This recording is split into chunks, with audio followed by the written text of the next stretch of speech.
Something is coming. Something hungry for blood. A shadow grows on the wall behind you, swallowing you in darkness. It is almost here. What is it? What if it's the Demogorgon? Oh, Jesus, we're so screwed if it's the Demogorgon. It's not the Demogorgon. An army of troglodytes charge into the chamber. Troglodytes? Told you. Wait a minute.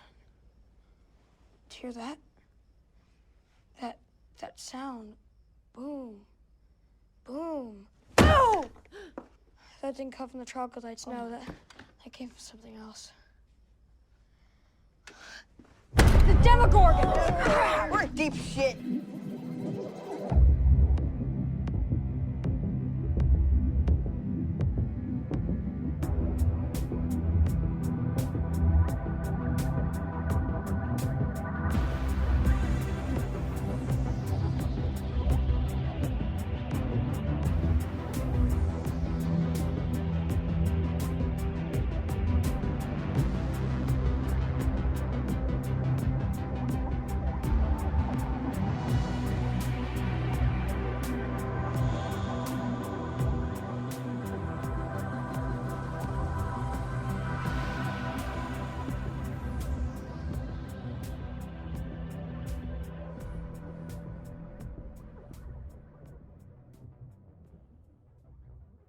So Stranger Things premiered, it was in July of last year.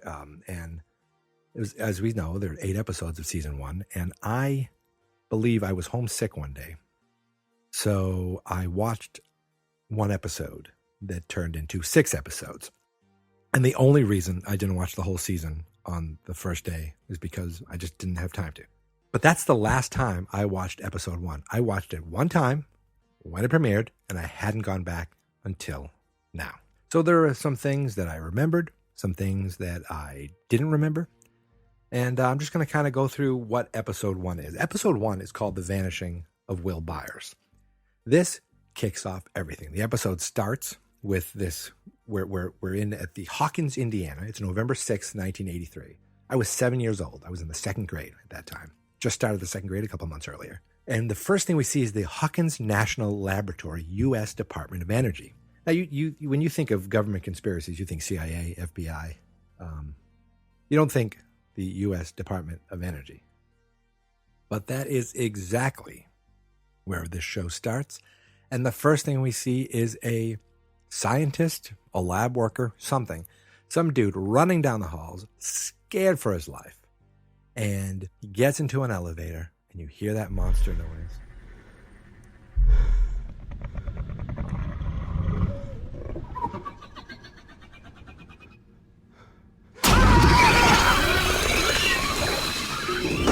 Boom. He's dead. So already they're trying to scare you right off the bat with this show. And if I was a kid, well, hey, I was an adult. It already spooked me. I already knew we were in for something good. There's already a monster out there, and it has escaped from something. And, it's ready to cause trouble. But then the real fun starts. We got our 4 main kid characters of the show. Not including 11, of course, who's really the star of the show. I didn't forget. I just had a brain fart. We got Mike, Dustin, Lucas, and Will. And they're all playing Dungeons & Dragons. And the first thing that I caught, I don't know if I caught it the first time, was there's a poster for the movie The Thing in the back. And I just love these 80s references. The kids are playing Dungeons & Dragons. Turns out they've been playing Dungeons & Dragons for 10 hours. And right off the bat, we hear about the Demogorgon. The Demogorgon. The Demogorgon actually is a real thing in Dungeons & Dragons. Now, I never played Dungeons & Dragons, but the Demogorgon, not Demogorgon, according to Dragon Magazine, is considered the most powerful villain in the first edition of Advanced Dungeons & Dragons. It ruled as the demon prince of the abyss, an ever-changing plane of chaotic evil. Of the abyss? That sounds familiar. But they're playing it for 10 hours, and finally, Mom upstairs says it's time for everybody to go home. And that reminds me of just being a kid. The mom's like, all right, everybody go home, get out, it's late. Or your mother would call and say, get home, it's late. So Mike runs upstairs really quick, and he tries to talk his parents into letting them play. They've been playing for 10 hours. They've been setting up this game for weeks. Please let them play a little longer. But, Mike's mom is like, no, you got to go home. And Mike's dad's too busy fiddling with the rabbit ears on the television. Again, kids don't know how good they had it. They have it now. And you could see on the TV they were watching Knight Rider, which was the coolest show in the world when I was a kid. I wanted Kit when I grew up. I didn't know years later that I would be getting him as Mr. Feeney, but that's what was on the TV. Just a little nod. It had nothing to do with the show. But look, Mom wasn't buying it. They all had to go. But while Mike was upstairs, Dustin and Lucas were downstairs, and they found the dice. There was the dice rolled under the table while they were in the middle of a roll. And in Dungeons & Dragons, the number that shows up on your dice is very important to the outcome of your character. So they saw they rolled a 7, and that ended up being bad. So they were like, look, we don't have to tell Mike. Mike didn't see it. He's the dungeon master. If he didn't see it, it didn't happen. And they're being a little, sneaky about it. But when they're getting upstairs, they're all getting on their bikes, going home. And believe me, just seeing kids all on their bikes. When I was a kid, never mind your car license, your bike was your first taste of freedom. So it was just cool seeing the kids in the type of bikes they had that, I just grew up on. So Dustin and Lucas head off first, and Will turns to Mike and, tells him the truth. It was a 7. Huh? The roll. It was a 7. The Demogorgon. It got me. That line right there. At the time, it didn't mean much to me. The first time I saw it. This time I was like, oh, that's foreshadowing. Foreshadowing. So I thought that was just a cool little thing when you look back on it now. Like the Demogorgon, yeah, it got you all right. But he wasn't, by himself then and there. I mean, he ended up meeting up with Dustin. Lucas already made his way home. Him and Dustin were deciding. They're like, let's race down the hill to my house. First one there. If you win, you can get a comic book, any comic book you want. And Will takes off and flies right by his house, And he just yells, I'm going to take X-Men 134. And if you know anything about comic books, that is the first time that Jean Grey from the X-Men unleashes the Dark Phoenix after being tortured. So a woman is getting tortured, unleashes this great power. Again, awesome little bit of foreshadowing. If you've watched the show, obviously, we're only on episode 1, so I have no idea what I'm talking about, right? Right. But let's be honest, pretty much nothing is by accident on the shows like this. So Will keeps riding his bike. So I didn't remember there being the monster right in the woods. I mean, right in the street. I mean, he's riding his bike. He's by himself. At this point, he's still got to get home. He lives a little further away. And the light on his bike goes out. And then, boom, you see this, kind of big shape monster in the woods. And it was like, what? And he drove right off into the woods. And the thing, he wasn't seeing things. That thing was still coming at him. I mean, he left his bike and he took off. But he makes it all the way home. And this kid is ballsy. Because I'd be like, okay, I'm home. Let me find a corner so I can urinate all over myself because I'm frightened. No, this kid runs himself into the house, yelling for his brother or his mom, can't find them. Looks out in the yard, sees him. He notices a shape by the front door. Boom, he runs straight to his little shed, pulls out his gun, loads his gun. By then, it's too late. We see something move behind him. He turns around, and just the fear in his eyes. He couldn't do a thing, and blink of a light, boom, he's gone. Whatever was with him is gone. And there's nothing. Nothing.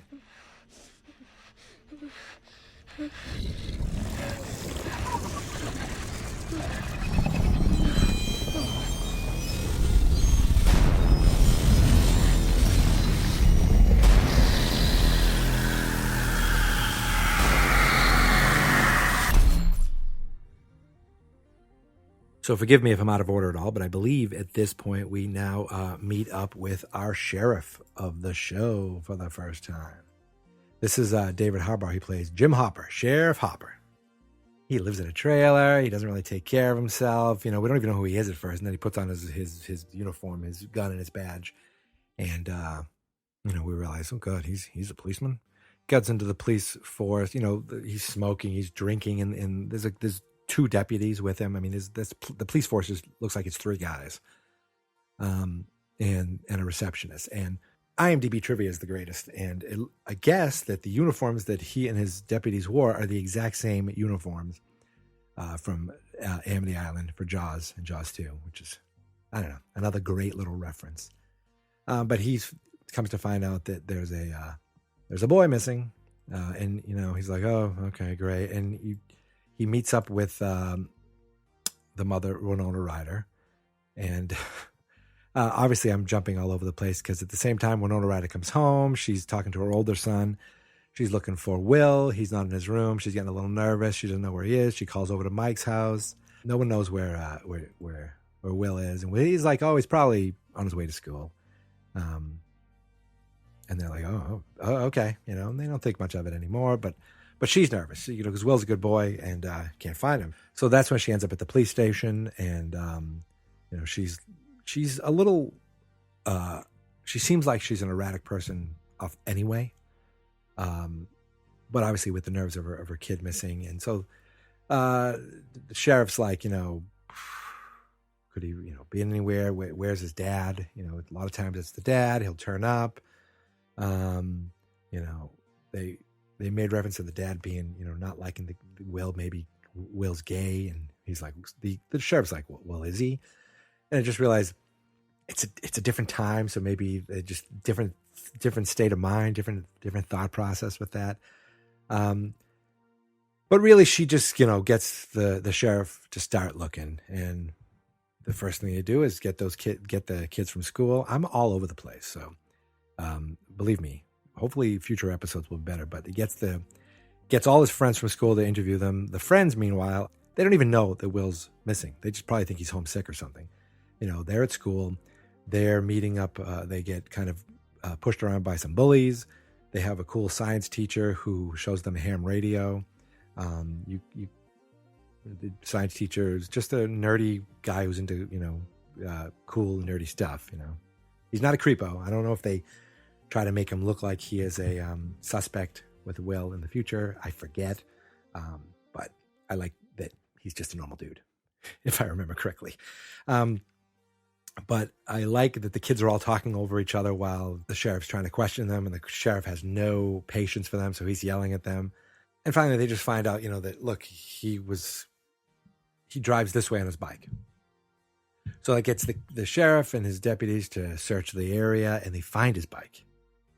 They bring his bike home, and that's when the sheriff starts looking around in the house. He notices that a door was smashed into a wall. He goes into the shed. I watched this twice, and I didn't quite make out what he was seeing in the shed, but he kind of just got almost hypnotized. There was no sound. He didn't hear anything, and he got spooked. So maybe he sensed something going on in the shed. I feel like I have to go back and watch that again. But he's like, look, we need to start a rescue party. We need to figure this out. At the same time, or maybe before that, again, I'm all over the place. Winona Ryder and the older son, who is named Jonathan, they're out looking in the woods near their house. There's a fort that Will has. That Winona Ryder has like a little kind of flashback about her son, but right now it's empty. There's nothing going on. The police are out looking for him. The mom and brother are out looking for him. And, there's a whole lot else going on in the show.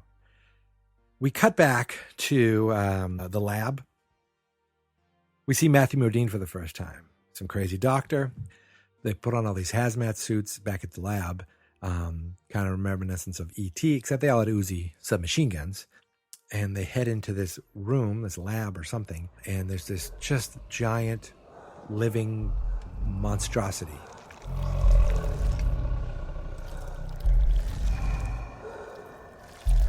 This where it came from? Yes. And the girl? She can't have gone far.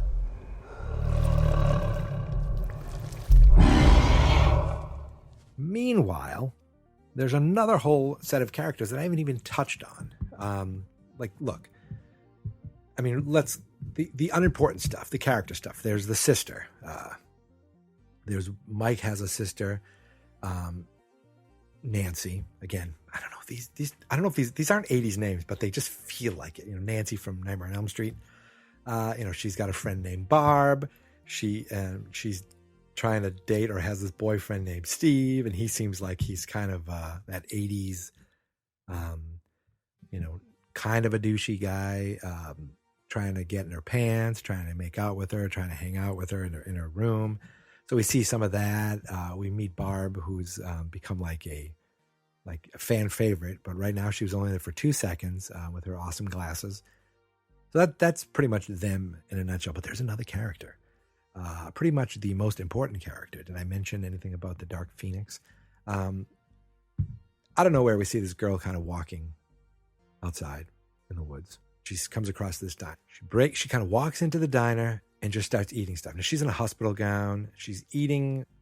The guy who runs the diner is like, hey, he catches her, chases her down, and looks at her and realizes, maybe this girl needs help.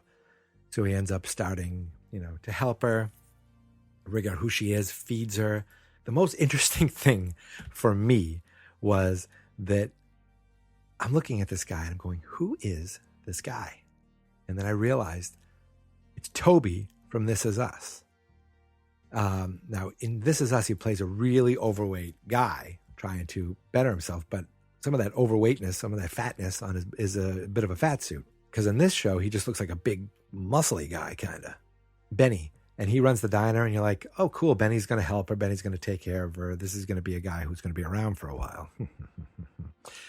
Benny calls child services to say he's got this girl. She doesn't have a name. She has a tattoo on her. Then she says her name is 11. This little strange girl doesn't talk much. We see that she does have powers, though. And we get a glimpse of people listening in on telephone calls. So we know that someone in the government is listening in on every phone call, trying to figure out what's going on, at least in Hawkins, trying to figure out what's going on with the monster, trying to figure out what's going on with this girl. And this woman shows up. She's like, hi, I'm from social services. He's like, oh, cool. I didn't think you'd be here this time of night. She's like, yeah. Boom, shoots him in the head. She's not from social services. 11 sees this and she runs. And boom, we see these guys come out of nowhere with guns. And we see Matthew Modine. So we know that this girl's connected to the monster. She's connected to the gate. She's connected to the laboratory. And 2 guys jump out of nowhere. And Matthew Modine's like, oh, he hears a little scuffle. He goes out. Boom. Both those guys are dead. But this girl had nothing on her. So what'd she do? She got magic powers, man. She got the powers and she got away. Now, at the same time that she got away, our 3 boys, Dustin, Lucas, and Mike, are out there searching for Will, looking for him in the exact spot where his bike was found. They got their, it's starting to rain. They got their flashlights. They get out there and boom, they run into 11. And that's how the episode ends.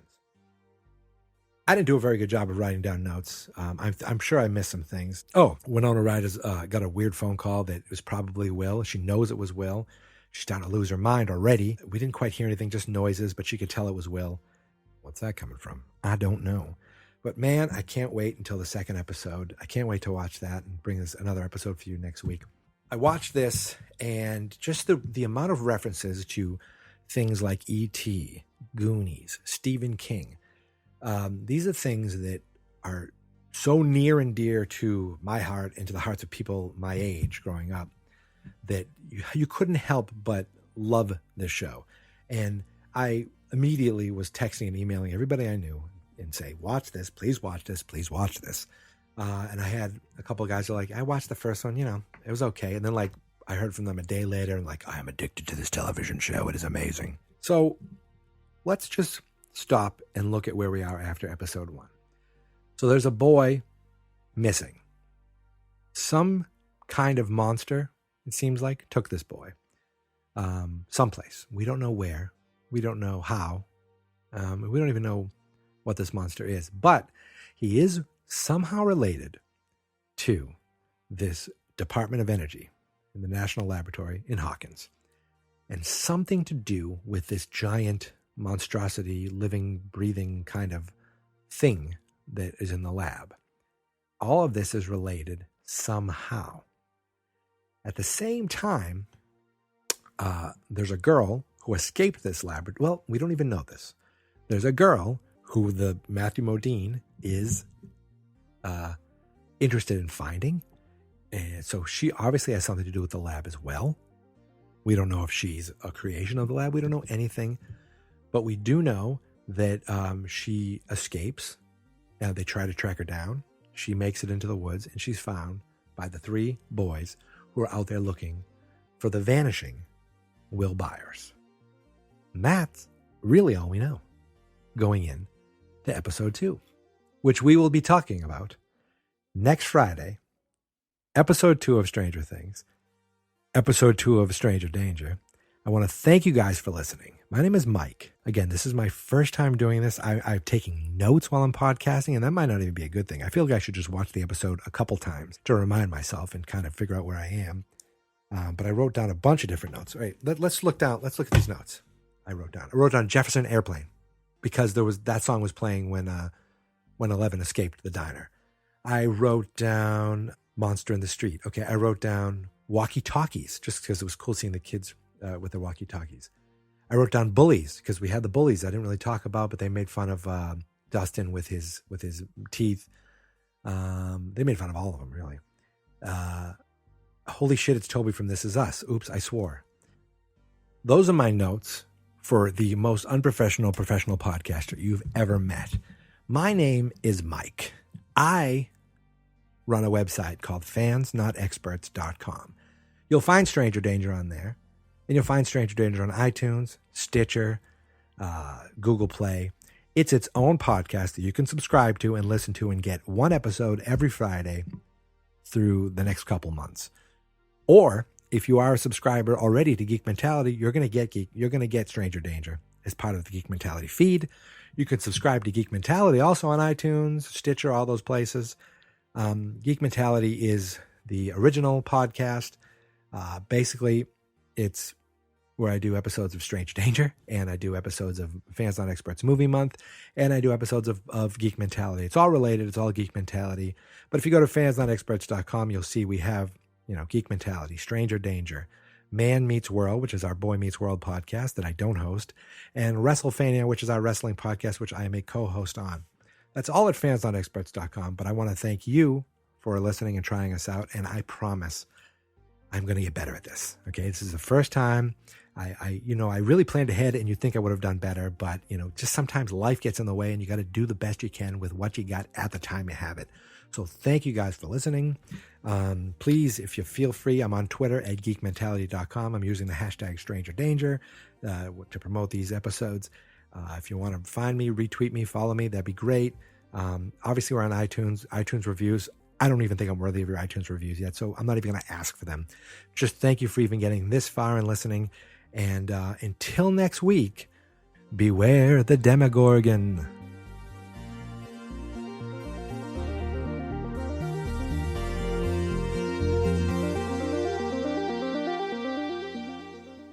Fans Not Experts.